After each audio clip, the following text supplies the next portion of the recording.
पहले इन्होंने parliament election में क्या किया कि भारतीय जनता पार्टी आएगी, एनडीए की सरकार आएगी, संविधान बदल देगी, संविधान बदल जाएगी, गरीबों का हक छीन लेगी।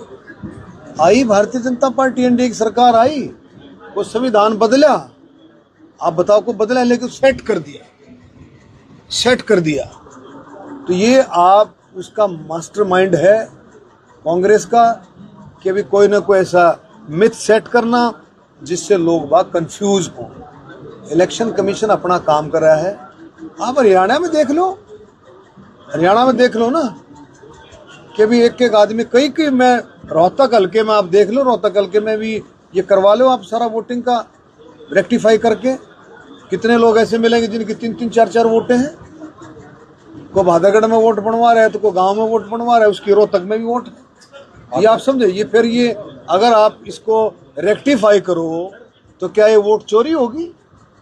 अरे भाई, जो एक आदमी की 3-3 4-4 वोट है, एक वोटर की कौन सी कितनी वोट?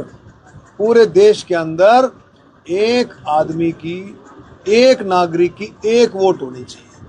गलत है। वही तो चीज हो रही है कि एक नागरिक की एक वोट हो। अगर उसकी 2 वोट हैं, 2 जगह वोट हैं, एक जगह कट गई तो ये वोट चोरी है। यही तो बात है। और बताओ, और कौन सी वोट चोरी कर रही है भाई? इलेक्शन कमीशन कौन सी वोट चोरी कर रहा है?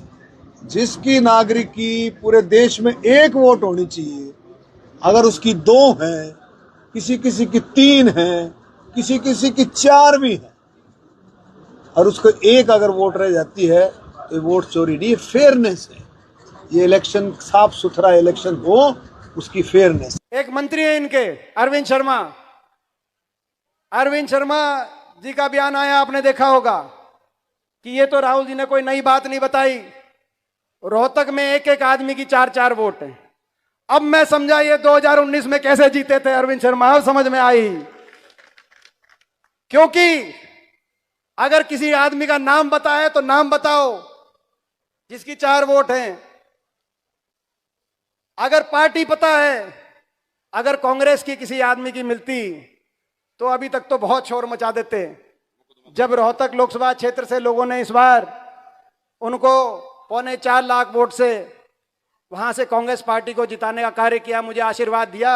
अगर इनको एक आदमी की मिल जाती 4 वोट तो अब तक तो बहुत शोर मचा देते। तो यानी कि ये बीजेपी वालों की 4-4 वोट बना रखे हैं जो अभी तक चुप थे। लेकिन अब असली सच्चाई जबान पे आ गई। हरियाणा में भी हम सारी बात चेक कराएंगे। अभी अरविंद शर्मा जी का जो बयान आया है, अरविंद शर्मा जी के बयान के बाद एक एक विधानसभा की सारी वोटर लिस्ट हम चेक कराएंगे। कौन से बीजेपी के कार्यकर्ता की 4-4 वोट बनी हुई थी। क्योंकि जब चुनाव आयोग भी इनका था, दिल्ली भी इनकी थी, चंडीगढ़ भी इनकी थी, तो आप समझ सकते हो वोट भी किसकी बनी होगी। तो ये सारी लड़ाई